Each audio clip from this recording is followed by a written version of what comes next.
Valverde একাই যেন সব, একাই যেন এমবাপ্পে, একাই যেন মিলিতাও, একাই যেন বেলিংহাম। কেননা এই ভালভার্দে কোথায় নেই, সব জায়গায় তো ভালভার্দে। আসসালামু আলাইকুম, আশা করি যে যেখানে আছেন সুস্থ আছেন। রিয়াল মাদ্রিদ ভক্তদের জন্য যেন এক পারফেক্ট নাইট। চ্যাম্পিয়ন্স লিগের রাউন্ড অফ 16 এবং সেখানে প্রতিপক্ষ ম্যান সিটি, গার্দিওলার দল, যেখানে দলটা ইনজুরি সংখ্যায় জর্জরিত, ইনজুরিতে হসপিটাল হয়ে গিয়েছে, সেই দলের বিপক্ষে গার্দিওলা কি ভেবেছিলেন রিয়াল মাদ্রিদকে আসলে গুঁড়িয়ে দিবেন কিংবা পাত্তাই পাবে না, ছেলে খেলা করবেন রিয়াল মাদ্রিদের দলটাকে নিয়ে। কেননা অ্যাটাকিং লাইন আপটাতে তো আপনার এমবাপ্পে নেই, আপনার বেলিংহাম নেই, আপনি কি করবেন? সেই জায়গায় রিয়াল মাদ্রিদ কি করলো, কি ঘটিয়ে ফেললো, কল্পনাও হয়তোবা করতে পারেনি পেপ গার্দিওলা। রিয়াল মাদ্রিদ ভক্তরাও অনেকটা চাপে ছিলেন। এক পাশে ম্যান সিটির ভক্তদের যে আক্রমণ, ওই যে মৌখিক আক্রমণ, সেই আক্রমণ সামলানো। অন্য পাশে আপনার যখন ম্যান সিটির অ্যাটাকিং লাইন আপটাতে আর্লিং হ্যালান্ড, এই দুনিয়ার রোবট, সে আছেন, অপরদিকে আমাদের এমবাপ্পে নেই, যে কিনা রিয়াল মাদ্রিদকে অনেক ম্যাচে একাই বাঁচিয়ে তোলেন। সেই জায়গায় এই প্রতিপক্ষ যখন আপনার সামনে পড়ে তখন এই ম্যাচটা একচেটিয়া হবে, সেটাই তো ভক্তরাও ভেবে নিয়েছিলেন। কিন্তু ম্যান সিটি কি করলো? কিছুই করতে পারলো না। আলভারো আরবেলোয়া কি করে দেখালেন! এ এক চমৎকার। উনি রিয়াল মাদ্রিদের বয়সভিত্তিক দলের ট্রেবল জেতা কোচ, তাকে যখন মেইন টিমটার দায়িত্ব দেওয়া হলো অনেকেই সমালোচনা শুরু করেছিলেন।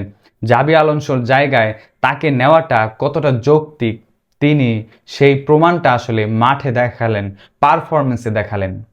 একটা দলের ডিফেন্স লাইন আপটাতে মিলিতাওয়ের মতো প্লেয়ার নেই, কিংবা বেলিংহাম কিংবা রদ্রিগো ইনজুরিতে পড়েছেন।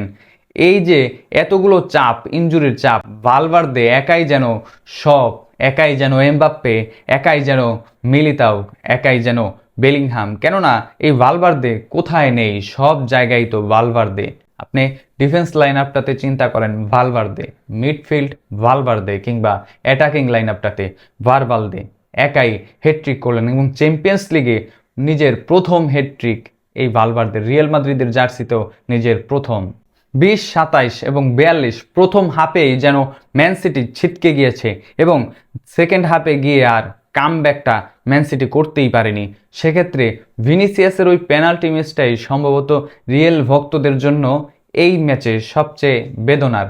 তবে ভিনিসিয়াস যা করেছেন, একাই কিন্তু মাঠের এক পাশটা কেড়ে নিয়েছেন, নিজের করে নিয়েছেন এবং সেই জায়গায় ভালভার্দের সুযোগটা খুব চমৎকারভাবেই কাজে লাগিয়েছেন।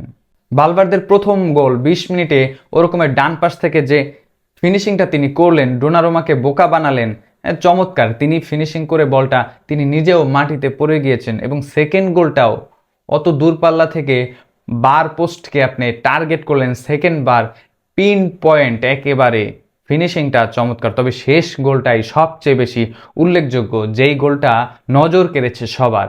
আপনার দুজন ডিফেন্ডারদের মাঝ থেকে ওভাবে বলটাকে রিলিজ করা এবং বের করে নিয়ে আসা, বল শূন্যে, সেখান থেকেই আপনি বোকা বানালেন ডোনারুমার মতো একজন বিশ্বমানের গোলকিপারকে।